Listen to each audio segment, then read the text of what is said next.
Is hypnotism real? I'm in fact very sleepy. Yes. I fucking love the comments, bro. I love when the comments feed me, bro. Look at the bottom one. It's time to tug. It's time to tug, baby. One of my teachers apparently does hypnosis, and he just has to mention it every single time we have him as our teacher. I feel like if you're in hypnotism, you gotta let everybody know just as a fair warning. Yeah, it's almost like when you're like a trained like Marine. Hypnosis. So you go in there to get your poop all figured out and you kill somebody. Are you not terrified as I am? We are giving too much responsibility to people who look like this. That's why I assume every hypnosis looks like that in my brain. So Tuglets, listen very closely to the sound of my voice, because today we're talking about hypnosis. But first, let's do an ad! Everyone knows that nowadays, it's not about how much money you make, it's about timing. I mean, look at me, I make YouTube videos for a living. Do you know how long it takes to get paid for a YouTube video? It could be next week, it could be next December. And in this economy, it almost seems rare to have a steady income. Well, thankfully, Cash App exists, and they can help us in the end times. When you have variable pay and multiple income streams, there can be a gap between when you earn money and when you can actually access it. Like I said, it's not about how much you make, it's about timing. So many of my friends deal with this issue too, and it's why I love Cash App. With Cash App, you can borrow up to $500 when you qualify. So if something comes up or doesn't align, which we all know can happen, you can get access to cash instantly. And what makes it different are the flexible repayment options and no impact on your credit score. Don't gotta worry about that. It really is a timing tool for when you need to bridge a gap right now and keep moving. With gig economies and contract work making our lives... Go ahead and stop for a second. He shot one comment in that really rubs me the wrong way a little bit. He said something in regards of difficult to keep steady income. It's called a job. Everybody's hiring. They're not sexy jobs. They're not sexy things to do. But everybody's trying to give somebody fucking money, bro. All right, go ahead. Do something. Yeah, something. I agree with that, bro. You don't need to borrow $153 from Cash App. Anyway. To know that Cash App has us covered. New Cash App customers over 18 years old can earn $10 if they use code CASH10 in their profile at sign up and send $5 to a friend within 14 days. Terms apply. Cash App. God bless this green app. Since the dawn of humankind, we've been trying to unlock secrets that'll improve our health. And that makes sense, obviously. We're just bags of bone, blood, and pus, and shit goes wrong constantly, all the time. And since hypnotism is generally used in psychology to heal people from ailments, that is, when it's not being used for evil, it's easy to see how we can trace its roots back to many spiritual healing traditions. By the time the ancient Egyptians came around, Imhotep, the physician and the high priest of the sun god Ra, established sleep temples as a vibey precursor to hospitals. Patients would come into the sleep temple through a process of purification that involved hot baths, incense, sacred chants. But the goal was not to have sex with these patients, which is shocking because all those things is what I would do when I was trying to have sex with art girls in college. You know, they were trying to put people... Weird flex, but okay. You know what? I'm still not over it. Have you seen where they're trying to fucking have 4 installments Look to at the pay for fucking Taco Bell? Wait, before we even get on that, let's look at the pause. Let's look at the frame that I just caught him in. That is the thumbnail, buddy. Solid. Have you seen the option to pay for your Taco Bell in 4 monthly installments from Klarna? I have, and I've chosen to ignore it. Crazy. I've thought about taking them up on it. Just to fucking... Dude, for the next 4 months, I'd be like, oh man, wish I could afford lunch this week, but I got a Taco Bell payment coming out of my check. I strive to be bound to financial irresponsibility. Like, I don't want to flex. My shit is so under control. I'm actively pursuing financial irresponsibility. Some fucking form of, Yeah. It's like, this motherfucker he finances a fucking 5-layer burrito, dude. And I'm worried about my mortgage. I'm worried about my mortgage, and there's people out here worried about their Taco Bell payment that they have to make next week. It's like, dude, they're breaking down the budget for next week. They're like, oh shit, I forgot about the Klarna payment. God, I can't do this. I can't do this. The schedule. I was only in for $200 this week.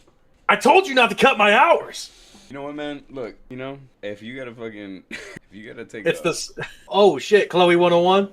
It's the same people that are like, oh yeah, boss man, cut my hours. And he's like, oh, I can put you on the Monday schedule. You know I don't work Mondays. That's the worst fucking day. Well, what about like Tuesday afternoon? I got an appointment Tuesday afternoon. That's how I recover from Monday. Yeah. I can't come in Tuesday. That's when everyone that missed Monday comes in. That's the first actual work day. I only work Wednesdays through Fridays. I don't even work Wednesdays. I hate hump day jokes. I fucking hate them. That's the Lord. I can work Thursdays. It's like, no, I just wrote you off Thursday. Well, why the hell did you do that? Because you never show up on Thursdays. Well, yeah, it's fucking thirsty Thursdays with the boys. I'm not going to show up on a Thursday. I never get any hours with this job. Listen, I know I know it's a bit of a stretch, but Charisse called off on Sunday. Charisse. You know, I would love to come in on Sunday, but I'm pretty sure Grandma's going to die, so I need to be in the hospital with her. Oh, is she sick? No, she's probably holding it down, but I can't come in Sunday. I can't commit to that right now. You never know. She's really old. But come on, man, you could do something. This is going to go down as my top 10 pause, right, by the way.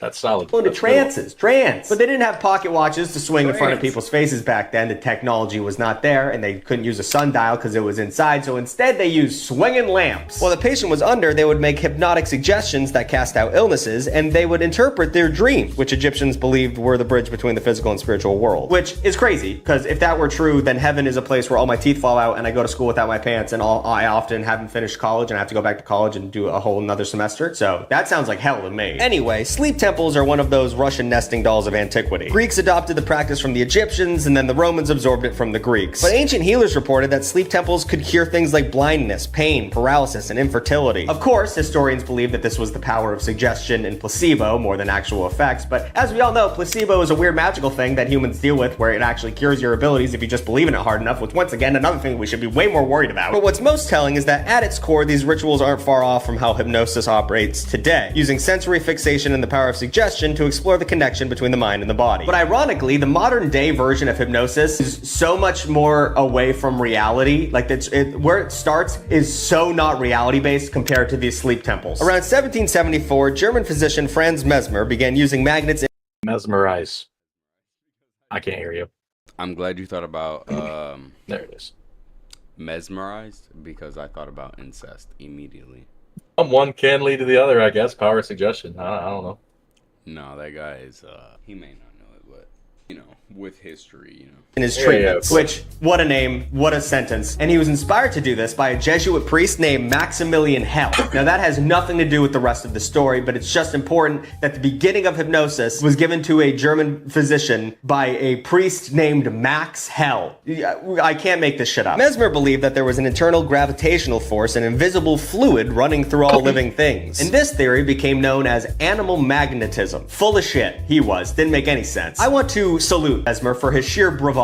Just sheer ability to push through all of the sense to come up with nonsense. Claiming you've discovered something invisible and then making it your whole thing is a top shelf con man move. But he argued that all diseases stem from this invisible fluid becoming blocked. But don't worry, through 5 easy So, bro was just guessing. This is a whole fucking history of just guessing, is what it sounds like to me.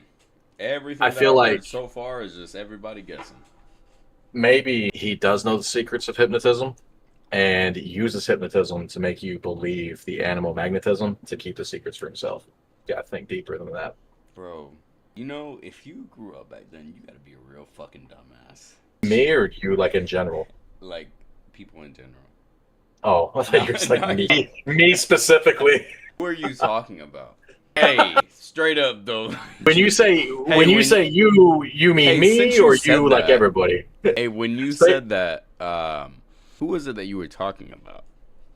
Pretty sure you didn't put enough chest in that when you said it last time. If you grew up Hey. back then, you'd be a real fucking dumbass. Say that shit one more time. Get you a whole knuckle sandwich, buddy. Fuck you up. Ow. Ow. Dude, Jesus. That hurts. Stop doing that. payments of $9.99, Mesmer could help unblock this flow. His patients would sit in oak tubs filled with magnetized water as Mesmer waved around a metal wand. During these sessions, Mesmer's homies who believed in him would fall into a trance-like state and start screaming or crying uncontrollably or laughing maniacally. Many in the scientific community were skeptical, but Mesmer made big claims, including that he restored the eyesight of a blind 18-year-old pianist named Maria Teresa Paradis. Which, probably not true, but also, how come so many pianists are blind? Like, in the top 5 blind people of all time, 3 of them are pianists. I don't know why that keeps happening. But anyway, for years, the little blind girl Paradis Easy. They hear sound better. Yeah, piano is feel and sound. Yep. This had been unsuccessfully treated by things like leeches and electric shock Hey, you want to watch another video? I don't know. I'm through her eyes. Jesus Christ. But Mesmer claimed that his magnets were able to make her see temporarily. But when Maria returned home from treatment, she was still pretty blind. So Mesmer said, I gotta go. And he went to Paris. Here, his claim of animal magnetism enticed a whole new audience, and he was soon conducting group sessions, even counting Marie Antoinette as a patient, which led King Louis to investigate Mesmer and look into his claims, because that's a huge up. If you're a con man and you're trying to get a con going, you don't do it to the king's mistress. That's a lot of eyes on your situation. The commission that was made to evaluate Mesmer's claims was a 9-member situation, and it included Benjamin Franklin, which is crazy because that guy had his fingers in every cookie jar in the late 18th century. Of course, they found no evidence of animal magnetism, but this was also the late 18th century, so they probably couldn't find evidence of anything. So that's on them. And while this was the nail in the coffin for Mesmer, his legacy does live on to. What's that? 1.5 second pop and then just kept fucking moving. He had his hand in so many different cookie jars. Cue a fucking kite battle with Zeus. No, they're not gonna let me. Crazy Right there, because right that there. guy had his fingers in every cookie jar in the. Why does he have X-Men? Why does he have X-Men fucking? I didn't even see him. Why is there money? He's on the $100 bill. He's on the $100 bill.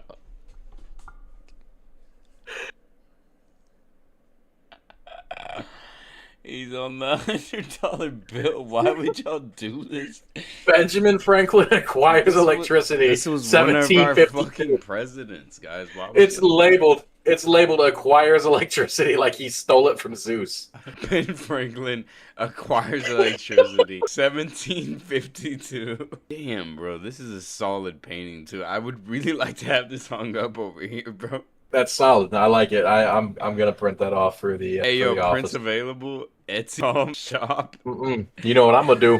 I'm gonna trim that just above and take those credits off, and then I'm gonna clean up the proportions and blow it up just a little bit to clean it back up.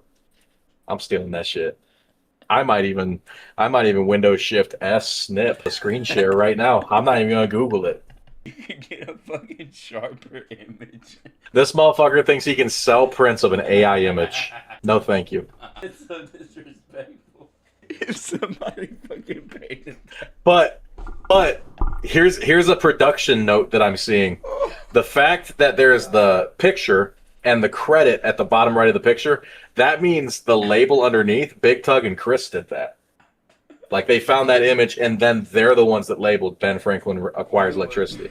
Otherwise that would have been above the credit. I wouldn't be surprised if they saved it like that from Google. This is probably off of Wikipedia.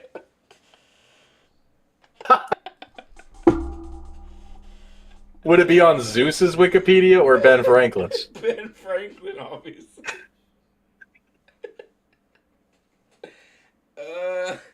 Man, this is not that funny. All right. Listen up.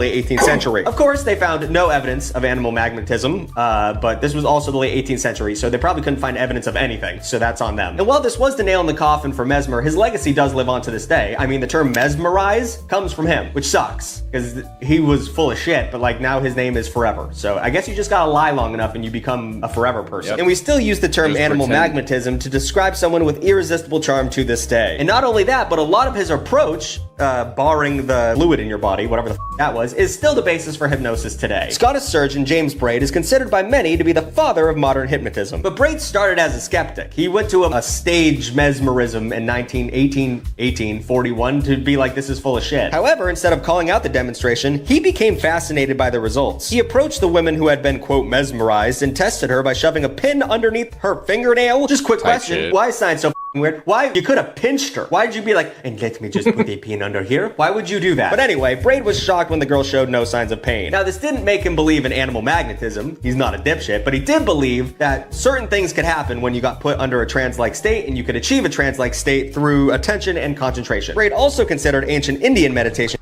Hey, yo, mind you, sexual assault is one of the bases for fucking hypnotism, by the way. What? What's the South Park character on the screen? It's not good. Yeah. Crazy pause, but I mean, it lines up with what I'm talking about. I can't get into whatever you're saying with this motherfucker on screen. I can't say nothing serious right now. Oh, he's being serious. Oh, okay. Well, I'm glad he is.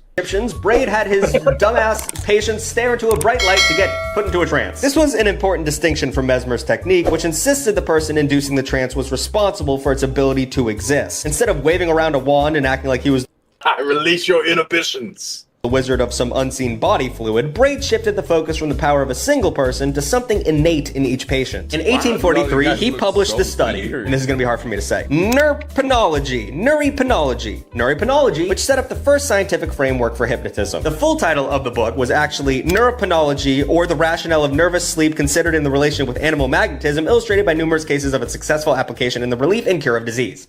Scientists don't understand swag. They don't understand vibes, so they really are really bad at writing titles. Hypnosis earned more scientific credibility in the late 19th century, but its popularity began to wane until the Great World Wars. In World War I, physicians would treat soldiers with shell shock with a little bit of hypnosis. Many soldiers suffering from tremors, nightmares, anxiety, and paralysis were hypnotized, and doctors saw enough success from the practice that it became further entrenched in military medicine. Hypnotism was used once again in World War II. In fact, a 1944 review of hypnotic treatment was sent to every Army psychiatrist working in the field. During the war, several field hospitals became psychiatric treatment centers that used hypnotic practices. And by the time the war was over and all the soldiers crept home, hypnotism was in the mainstream now. All the soldiers knew about it because they all had to do it because they all saw their buddies explode. But as its health benefits legitimized it in the medical community, stage hypnotism became a popular form of entertainment in Europe and America. So on one hand, we're using hypnotism because we love the troops. On the other hand, we want to see someone be a chicken on stage. Those two worlds can exist at the same time. Ironically, It's crazy how they'll allow hypnotism, but they won't allow mushrooms or like psychedelics. Right. What sense does that make for real? Hey, can we talk about that? Yeah. Probably the introduction of an exterior, like chemical or force, would be my only guess. This isn't linked at all to fucking weed or, you know what I mean? You mean like hypnotism? Hypnotism? Well, and no, marijuana? like how it's like a schedule, whatever drug, and it's all fucking because they're all fucking classified drugs that you can't fucking take because of blah blah blah blah. And So they do it because they can't make any money off of it, but they're okay with hypnotism because that's not actually real, and it's just a person that gotta pay to come around and do that shit for. So how are you gonna enforce? How would the DEA enforce hypnotism? Are you gonna kick the door in on an apartment complex and it's a fucking flop house? You got 9 motherfuckers on beanbags. You got one guy shamaning over them, looking like you think you're a cricket. You think you're a cricket. Like, who would you arrest at that point? Like, what's Versus what? Giving them ayahuasca and they actually become a cricket. It's very true. 17 years. Then one day they wake up. No, they wake up in 2 hours, and it's been 17 years in their head. It's true. Have you heard about the time where the guy was tripping and he had an entire family? Yep. He was in college, met a girl, married, kids, job. He woke up and he was... Bro, I look up, I don't know if you listen to stuff whenever you go to sleep, but what I do is I listen to scary trip stories.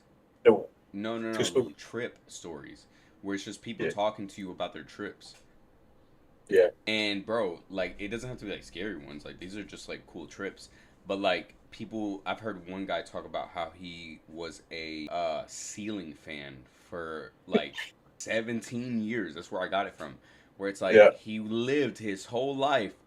He was like, I watched families come in and out of this home, and day to day would see their struggles and was just watching them live, and then move out, and then new families would come, and then I would sit there for days and days, and I didn't skip a fucking day. I didn't skip an hour. I didn't skip a minute. I felt every fucking second of this shit, bro, for 17 fucking years. Like, and they lived that shit for real, for real. Holy shit. Fuck me in the ass, bro. Are you kidding me? No, thank you. Hell nah. I don't want that shit. No. Yeah. It's definitely out there. That sounds terrifying. Yeah. But yeah, that's what I listen to whenever I go to sleep. Helps you get the big EP. Help me get more sleepy, because I just be sleepy. After Franz Polger helped introduce hypnotism to combat fatigue soldiers during World War I, he became a massively popular stage hypnotist in his own right. He made a living, just like other hundreds of hypnotists, by doing stage shows in colleges across this country, and even did Carnegie Hall. I don't know, that seems like too many people to do hypnotism in front of. I feel like you have to have a small audience. I don't understand how this works, obviously. The growth in hypnotists created a strange dichotomy for the practice. You had people who viewed it as a promising new tool for psychiatrics, and the other ones who thought it was basically the same as magic. But as the practice became more and more popular, amateur hypnotists got into the show, and that's when things get murdery, mucky. I didn't mean to say murdery. Murder on the brain. In 1954, the Denver Post published a 3-part article called The Mystery of Britty Murphy. The piece profiled a housewife named Virginia Teague who was put into a trance by an amateur hypnotist and began speaking in an Irish brogue and referring to herself as Britty Murphy. The story captivated local readers because if nothing was going on back then, and this was interesting to them. And then the audience wrote over 10,000 letters to the newspaper because once again, they were so bored this was the most interesting thing they've ever heard of. The amateur hypnotist capitalized on the hype, writing a book about the experience called The Search for Britty Murphy, and it became a bestseller and a major motion picture. And even though the entire Britty Murphy story was completely debunked, hypnotism was now the hot new thing. Huzzah! It was on the news, it was on the stage, and it was projected onto the big old silver screen. Franz Polger even got his own show on fucking CBS, so that's crazy. But not everyone was keen on letting hypnotists warp our brains over the broadband network. The British Broadcasting Channel, also known as BBC for those uninitiated, actually barred a program featuring hypnotists from airing in 1946 after multiple staff members fell asleep during a closed-circuit test. The hypnotist actually had to go into the room where these people were and wake them up because he made them all fall asleep, which is so dangerous, which is why to this day the BBC has very strict guidelines when it comes to doing hypnotism on TV. And I think they're right for doing that. Since 1958, the American Medical Association has recognized hypnotism as a useful therapeutic tool, which means Nah, bro, let him do it. didn't, Hey, bro, let him do it. You see the message I sent you? Making it up. They're talking about the Britty Murphy hypnotism. Making it up. Oh, that's hilarious. You meant to pull that up? Nah, you don't have to. That's our little secret. Type shit. that it's surprisingly well researched. Throughout the years, studies have shown that hypnotism can help people relieve anxiety, help them quit smoking, help them lose weight, a whole bunch of shit, including falling asleep, which is ironic because using hypnosis for sleep is backwards ass. One of the biggest misconceptions about hypnosis is that it is a sleeping state. In a way, it's almost the opposite. According to the American Psychological Association, hypnosis is a state of focus and reduced peripheral awareness. And these factors basically enhance the hypnotized patient's willingness to respond to suggestion. And I'm just gonna throw this out here. Isn't that exactly what cults do? Put you in a trance-like state and kind of cut out all the peripheral red flags that are going off? Isn't that what cults do? Have you guys heard of the Synanon cult? Well, we talked about it over let me do an extra talk pitch real quick. There's a cult called the I can't say it. Synanon cult. And it is crazy. And your parents probably know about it, but you don't know about it. And it is one of the craziest stories I've ever told, but I can't tell it here because it's so up. It's so bad. So I had to do it over an extra talk. But if you want to hear about it, go check out extra talk. $4 a month, whatever, dude. We're throwing ads everywhere. Anyway, moving on. Like I was saying, hypnotism actually kind of works on a physical level. Modern imaging technology has shown that activity in the brain changes during hypnosis, so it isn't people merely pretending. This is an actual psychological phenomenon at play. I'm gonna read this verbatim because it's hard for me to memorize. Brain scans show changes in communication between neural networks responsible for attention, self-awareness, and executive control. So that's... So you believe in this? What? Do you believe in this? Yeah, no, not quite to the degree suggested. Like, do you think that you could be hypnotized? There's something about a certain gland in the brain that they believe makes you more or less prone to hypnotism, which is just more like the power suggestion. But until placebo is explained better, anything's really on the table. Because if you can, if there's the belief of healing can actually heal, then you can just play a hand in that belief. So I don't know. I think placebo is the key to hypnotism. You got to be willing to do it. You have to believe it's happening, and then there's something in your brain that reacts as if it is happening. So it's like it's essentially like speaking it into existence, tricking your brain into doing brain things by creating a circumstance around it, like a simulation, physical simulation. Yeah, I don't. Well, I mean, what is anxiety outside of a stress situation? Like if you're sitting there at your desk and you get anxious. I get you. I understand where that is, but that's not making me do something that I don't want to do. That's just the fear of the things that could happen. Yeah, but that response is driven by what is, Making me do anything, right? I mean, I guess involuntarily. Weird. Yeah, involuntarily. Yeah. Okay. As far as acting like a chicken and shit, no. Yeah, which is but as far as so different from the medical research side of it, the medical research side of it for like shell shock or PTSD and everything, I think it's something. Even if it doesn't necessarily like neurologically fix something, if somebody's in a high stress or whatever, like a mental state, and the belief of hypnosis can help them, and let's say medically it doesn't help them, but they believe it does, doesn't that achieve the same goal as actually fixing it? Like, the goal isn't to fix whatever, it's to help the person. So if they think it helped and they're able to live a life as if it did help, but medically it didn't, did it fail? That's just placebo, right?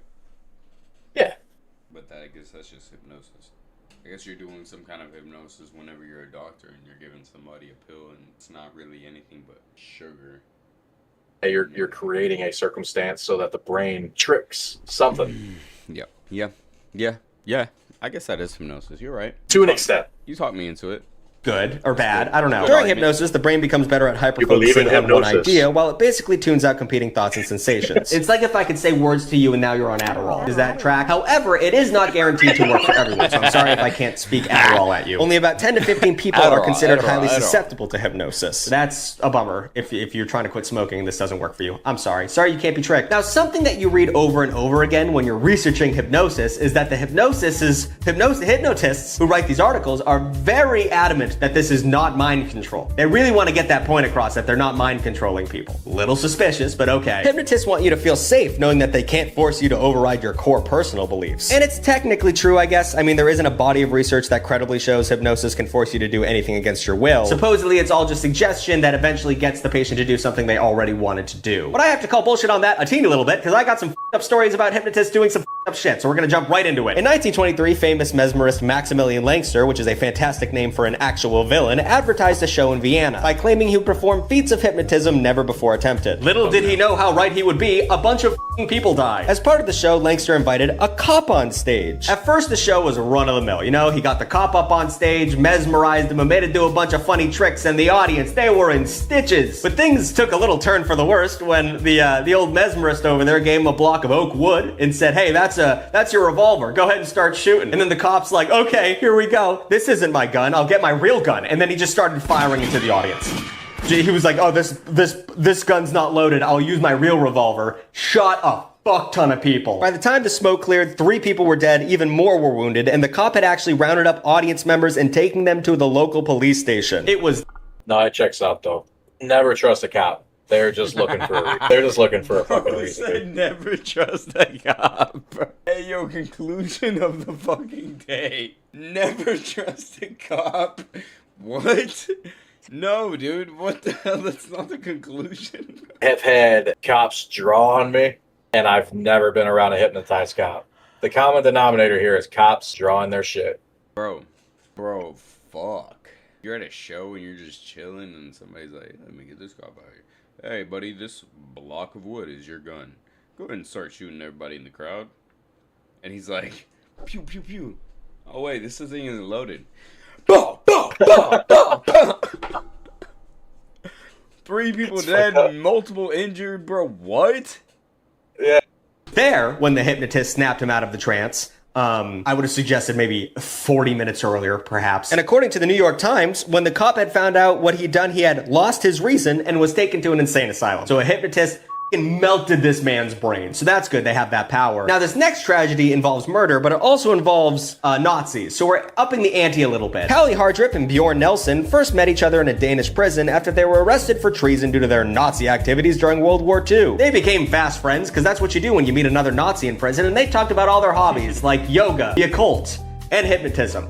Nazis. Love all 3 of those things. Once they got out of prison, Hardrip got into a little bit of a pickle when he botched a bank robbery and killed 2 employees. Whoops. After he was caught, he claimed that he didn't really do those things. He was under hypnosis by his BFF, Nielsen. Hardrip claimed that he was hypnotized 3 times a week for 3 months leading up to the robbery. The cops arrested Nielsen and threw Hardrip into an insane asylum. There, Hardrip would talk about divine guardian spirits who asked him to rob banks for the National Communist Party of Denmark. And it turns out this guardian spirit he was discussing was, in fact, Nielsen.